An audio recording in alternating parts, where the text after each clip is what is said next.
So you have a buyer under contract. They, in the contract, have agreed to pay the holder earnest money.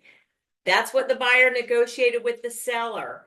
Somebody else is the source of the funds for the earnest money.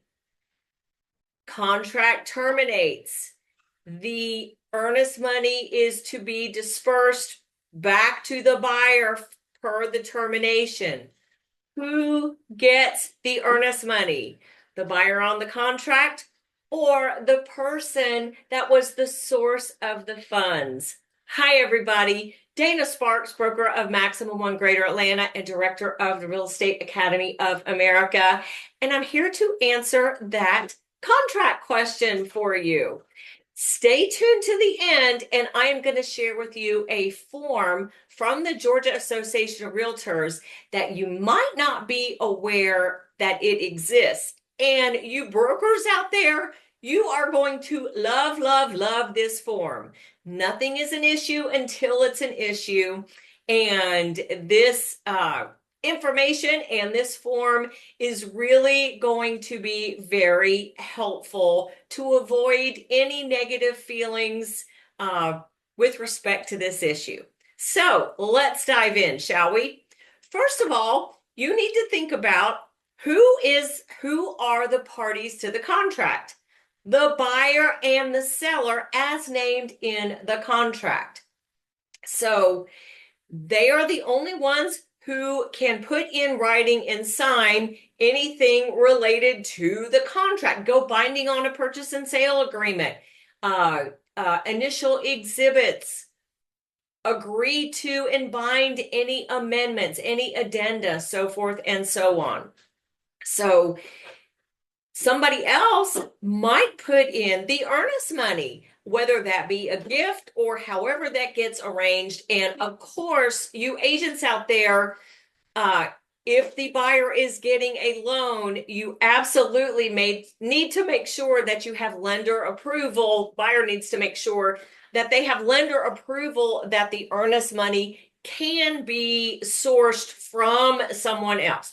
So again, in my example, you go under contract and buyer's name is on the contract, but let's say a parent, a business partner, a friend, whomever actually is the source of the funds and writes the check, or a certified funds comes from the bank account of somebody other than the buyer on the contract. In my example, let's just say it's a parent. The parent, mama writes a check to ABC Realty as holder for the earnest money for the contract. Then the contract terminates. Whether it terminates by an unexpired agreed upon contingency. Let's say the buyer terminates under due diligence, sends the seller notice of termination, asking for the earnest money back, and the seller agrees. Or even if there is a dispute over the disbursement of the funds and the holder, let's say, has to do a 10-day letter, and they end up disbursing the earnest money to the buyer. The buyer is entitled contractually to the disbursement of the earnest money upon a terminated contract. As holder, who do you give that earnest money to? The person that wrote the check, the source of the funds, in my example, mama, or the buyer on the contract? Well, the answer is the buyer on the contract. That is the party to the contract. The source of the funds is not a party to the contract. And as holder of the earnest money, you cannot disperse a buyer's money. It is allocated as coming from the buyer. And depending on the contract, seller has rights to it too, should the buyer default. But if it gets dispersed back to the buyer, it goes to the buyer on the contract, regardless of where it was sourced. Here's the issue though, especially you brokers, you might have an issue with the person who actually paid the earnest money. In my example, a parent, I'm saying mama, could be mama's money. And you get a TNR or you do a 10-day letter and you cut the check back to the buyer. And the mom goes, I'm the one that gave you that money. You can't give it back to the buyer. Well, I'm so sorry. That is an issue to be worked out between the source of the funds, in my example, mama, I'm being a little facetious, but it could be whomever, and the buyer. That's between those two to work out. As the holder, you can only deal with the parties on the contract. So let's avoid these issues, these hard feelings, these arguments in advance, shall we? And again, brokers, you are really going to love this Georgia Association of Realtors GAR form. Let me share my screen and show you this form. So this is the, wrong thing. This is the form. It is GAR, Georgia Association of Realtors, Form F525. Acknowledgement of person. Let me make this a little bigger for you. Acknowledgement of person contributing earnest money on behalf of buyer. Now, this is not an exhibit. It is not signed by buyer and seller. It's not a part of the contract. It is an acknowledgement by the person contributing the earnest money on behalf of the buyer. So it says it's regarding the purchase and sale agreement with offer date of the buyer's name, seller's name, and the address of the property. The undersigned is paying earnest money to holder on behalf of buyer of X amount of dollars, and you fill in the amount of the earnest money that was negotiated on the offer between the buyer and the seller, pursuant to the above referenced agreement. In so doing, the undersigned does hereby acknowledge that upon payment of the funds to the holder, the undersigned, before I go further, the undersigned refers to the person who is the source of the funds, who cut the check to the broker, to the holder for the earnest money. So the undersigned shall have no further rights to claim the same from the holder.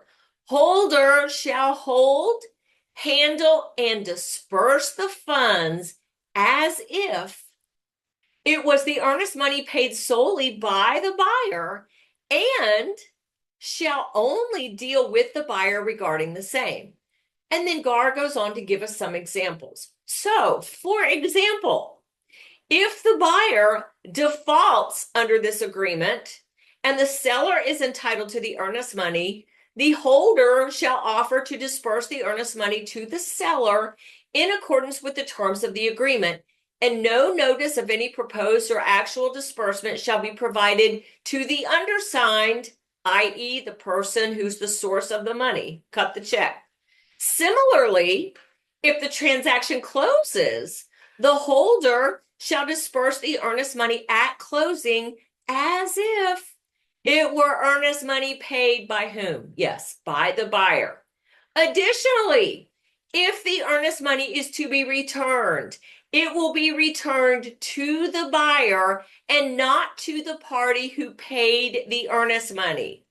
The undersigned shall communicate solely with the buyer, not the holder, not the broker, not the agent, not the closing attorney, not the lender, but the undersigned shall communicate solely with the buyer on all matters related to the earnest money paid by the undersigned on behalf of the buyer, including but not limited to the repayment thereof. The holder shall be an express third-party beneficiary of and may fully rely on this acknowledgement. It is signed by the person contributing the earnest money on behalf of the buyer, their name, and the date. Now, good agent and broker point of practice. If you have a contract and the earnest money is not from the bank account of the buyer on the contract, I highly suggest that the agent present this form to the person contributing the earnest money and get them to sign it so that they understand the relationship between them being the source of the earnest money, and once it's in that holder's trust account, what happens to it. Now, just know, if they don't sign it, That doesn't change anything. This is just a disclosure to the person. As the holder of the earnest money, again, you are required to only deal with the parties on the contract, the buyer and the seller.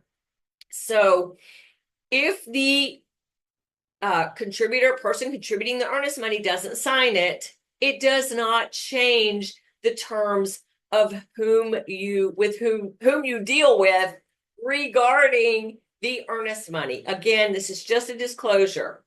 I highly suggest, as a point of practice for an agent and a broker, that the agent does present this to the person putting in the earnest money on behalf of a buyer. If they don't sign it, just note the contract, note your broker file that it was presented and the person chose not to sign it. Just because they don't sign it, it does not change the situation. Again, that's just a disclosure, so it is out in the open. What do you think? I'd love to hear your comments below. Thank you so much for watching. Dana Sparks, broker of Maximum One Greater Atlanta, satisfying your needs with service, information, and education. Bye. If you like that video, check out the one here. If you like the content on this entire channel, please click here to subscribe. I try to take even the most complicated of real estate situations and make them crystal clear. See what I did there? Real estate made crystal clear. Thank you guys so much for watching.